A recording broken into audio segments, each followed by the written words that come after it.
Good afternoon. E429, 2024, Honorable Kawira versus the Speaker of the Senate of Kenya.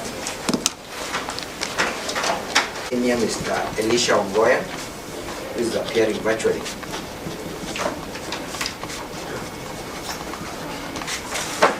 For the petitioner. For the petitioner, I have also Collins Mwenda, present in court. I have Edgar Busiega, Present in court. Frida Kimathi, appearing virtually. Robert Mutembei, appearing virtually. Yes. And my learned friend, Mr. Munene. Alongside Mercy Tanji, who should be joining us virtually. Yes. When she's ready, we appear for the respondent.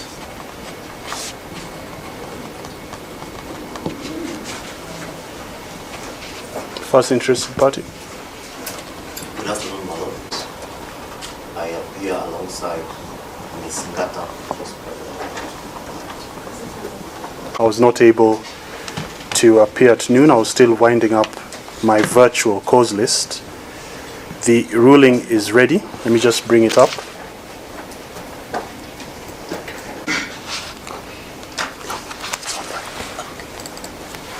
Application dated 21st August 2024 and the respondent's notice of motion application dated 3rd September 2024. It's a 31-page ruling, so I will not read all of it. I set out the background to the matters from paragraph 1 till paragraph 12. I then cover the relative positions of the parties and the documents filed, just an explanation of what has been filed between paragraphs 13 all the way to paragraph 15. So I'll begin with paragraph 16, which is the for determination. Paragraph 16. The parties are in agreement on the issues for determination in this ruling, and they have largely cited the same authorities or authorities articulating the same or similar points of law in support of their relative positions and in opposition of the positions being taken by the parties on the opposite side of the matter. From the applications, the affidavits, and the written submissions, it emerges that the issues for determination are as follows. A. Whether the petitioner has demonstrated a prima facie case with a likelihood of success. B. Whether the respondent has approached the court with clean hands. C. Whether the petition would be rendered nugatory if the conservatory orders sought were denied and were not extended to cover the hearing and determination of the petition. D. Whether the respective applicants would suffer an irreversible and irreparable prejudice if their respective application did not succeed. E. Where does the public interest lie? And F. Costs. So at paragraph 18, I begin the analysis. On the first issue for determination, whether the petition discloses a prima facie case, the applicable legal standard for considering whether a prima facie case has been established in a constitutional petition is whether or not the petition in question raises arguable or triable issues of a nature that calls for a response or rebuttal from the party or parties on the opposite side of the dispute, and which arguable or triable issues have a likelihood of success. Put another way, the arguable or triable issues raised in the petition must be of a nature that, if the party or parties on the opposite side of the dispute failed to respond and rebut the position advanced in the petition in question would have a likelihood of succeeding. I must make clear from the outset that in determining the question of prima facie case at the interlocutory stage, the court must ensure that it does not delve into the relative merits or demerits of the contested legal and factual positions at issue in the petition. The role of the judge is to weigh those contested legal and factual positions to determine if, on the face of it, the petition raises issues that should be canvassed at full hearing of the petition, rather than being dismissed at the preliminary stages. and the petition has a likelihood of success if the matter were to proceed to finality. It is clear that the petition herein raises arguable and triable issues that require hearing and determination post the interlocutory stage. This is not to say that those arguable and triable issues, such as questions of fair hearing, public participation, sub judice, and others, shall necessarily succeed. But they are most certainly of a nature and weight that make them fit and proper for full hearing and determination. This is not to say that the court has, at this stage, formed an opinion on the counter-arguments by the respondent, and to a lesser extent by the third interested party.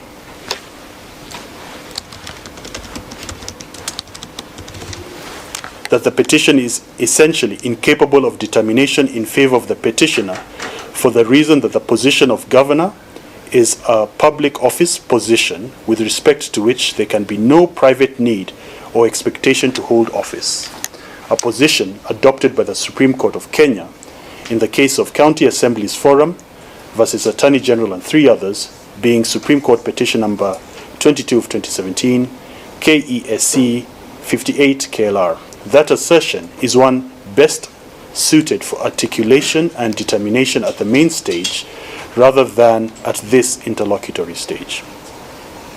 Similarly, the position taken by the respondent and the third interested party that the failure to join the Senate and the County Assembly of Meru is fatal to the petition, a petition which was strenuously opposed by the petitioner and the first interested party in their respective written submissions, is one best left for the petition stage of this matter, for the reason that the modalities and confines of the interlocutory stage do not lend themselves to an adequate articulation and consideration of matters that go to the heart of whether the petition is merited or not, or if the petition is fatally defective or not. To hold otherwise would be to blur, if not completely eliminate, the distinction between the interlocutory and main stages of the hearing and determination of a petition. The second issue for determination is whether the petitioner approached this court with clean hands. The respondent, in advancing this argument, has at paragraph 40 submissions contended that the petitioner misled this court into granting ex parte interim conservatory orders by not disclosing to this court that the ruling by the Honorable Mr. Justice L. Kassan in Meru High Court Constitutional Petition number E013 of 2024 related to a motion of impeachment by the County Assembly dated 17th July 2024 and not the subject motion of impeachment by the County Assembly dated 31st July 2024 upon which the Senate acted. The question of approaching the court with clean hands is a fundamental one. The issuance of interim conservatory orders ex parte is at the discretion of the court, and should it be subsequently shown to the court that the interim conservatory orders issued by the court ex parte were obtained by the applicant through willful misrepresentation, non-disclosure of material facts, or any other similar conduct, then those orders would be at peril of being discharged, set aside, or vacated, with the further consequence that the applicant would also likely not be in a position to obtain those orders at the conclusion of the hearing and determination of the application that was tainted by the applicant's initial bad faith and conduct. The respondent, in support of its proposition that the petitioner approached this court and subsequently obtained interim relief based on unclean hands, cited Caliph Properties Limited versus Babel, Sharma and another, citation given, which was cited with approval in the High Court succession cause of Mongare versus Kerubo, succession cause number E016 of 2023, where the High Court restated the age-old principle that equitable reliefs cannot be issued in favor of a party who has approached the court with unclean hands, and that party's application for injunctive orders must necessarily fail on that ground alone. The petitioner indeed relied extensively in her depositions on what she saw as the sub judice conduct of both the County Assembly of Meru as well as the Senate with respect to the ruling and orders of the Honorable Mr. Justice L. Kassan.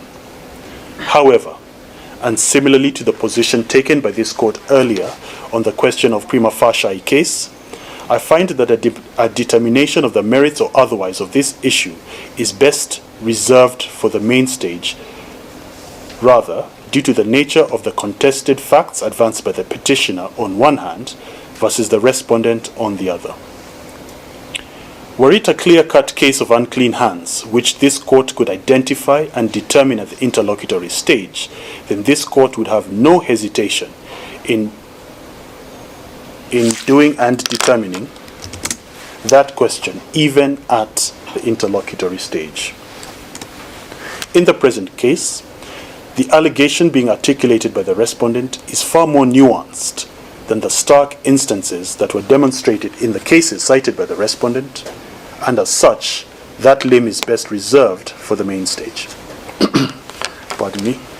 All 5 parties before this court in this matter have submitted extensively on the question of whether the petition would be rendered negatory if the conservatory order sought were denied and are not extended to cover the hearing and determination of the petition, the third issue for determination in this ruling. The petitioner, the first interested party, and the second interested party have taken the position that without interim conservatory orders in place at the moment, the petitioner, the first interested party, and the second interested party have taken the position that without the interim conservatory orders in place at the moment being confirmed and extended to the full hearing and determination of the petition, then the petition would be reduced to an academic exercise. Paragraph 11 of the petitioner's written submissions dated 4th September 2024 succinctly articulates the position of the petitioner and the first and second interested parties on this question. It reads as follows. Paragraph 11 of those written submissions.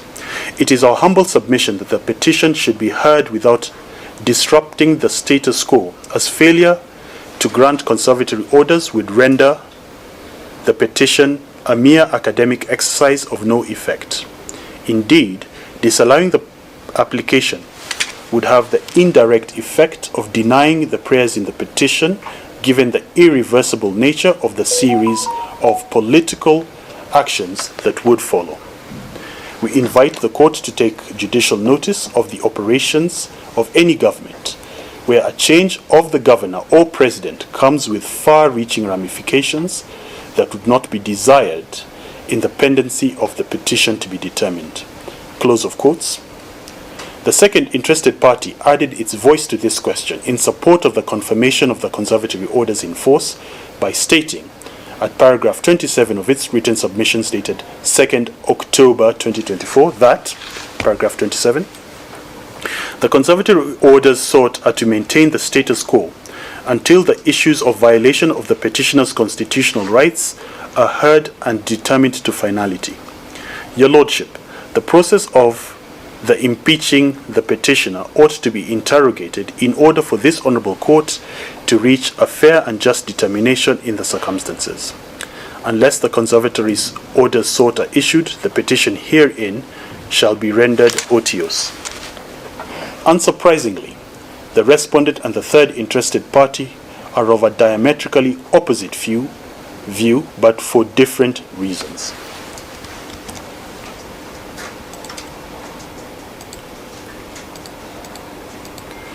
I'm just increasing the font. Perhaps I'm commonly referred to as the Mutunga rules, and the latter, being specific to this arena, should take primacy. Rule 23 of the Mutunga rules, and whose marginal note is conservatory or interim orders, does not make any mention of a time limitation on the pendency of interim orders issued ex parte, nor is there any mention of any other requirement such as the consent of the parties either in that rule or elsewhere in the rules. The Supreme Court has also on several occasions, such as in Gatirao Peter Munyo versus Dixon Mwenda Kithinji 2014 EKLR, made clear that there is a significant distinction between interlocutory injunctions in private law on one hand and conservatory orders in public law on the other. Therefore, the principles and procedures for interlocutory injunctions in private law cannot be seamlessly applied to conservatory orders in public law. The respondent, on its part, has taken a different route, albeit to the same destination.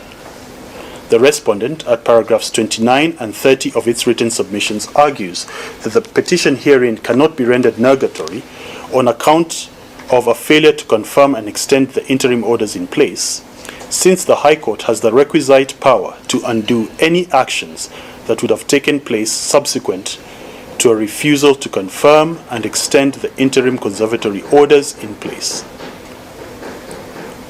In determining this limb, it must be said that each petition is unique and must be considered based on the specific facts, allegations, and circumstances at issue in that particular case. The failure to grant or confirm and extend interim conservatory orders may render one petition concerning impeachment likely nugatory, but not another, based on the unique facts, allegations, and circumstances of each. A uniform, robotic, or formalistic approach to the question of a petition potentially being rendered nugatory does not interim orders already in place were not confirmed and extended to the full hearing and determination of the petition herein.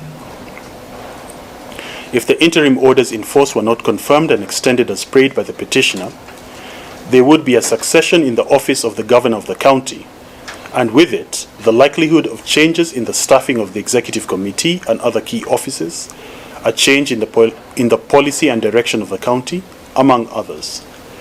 Those changes would not be easy to undo, would not be as easy to undo as the respondent has suggested, even for the High Court, and arguably, they may even be beyond the capability of this court to realistically and meaningfully undo. Were those actions to occur, then a large swathe of the grievances that brought the petitioner to court would perhaps be determined by the actions and decisions taken outside of the court process.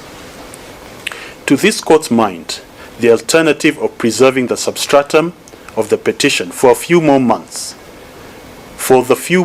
that it would take to hear and determine the petition and arrive at a final determination of the dispute before the court is more prudent and just avenue to take. The fourth question, whether the respective applicants would suffer an irreversible and irreparable prejudice if their respective application did not succeed, is one which is somewhat related to the nugatory question and is being determined separately, as it was extensively canvassed as such by the respondent. Further, whether it is an applicable limb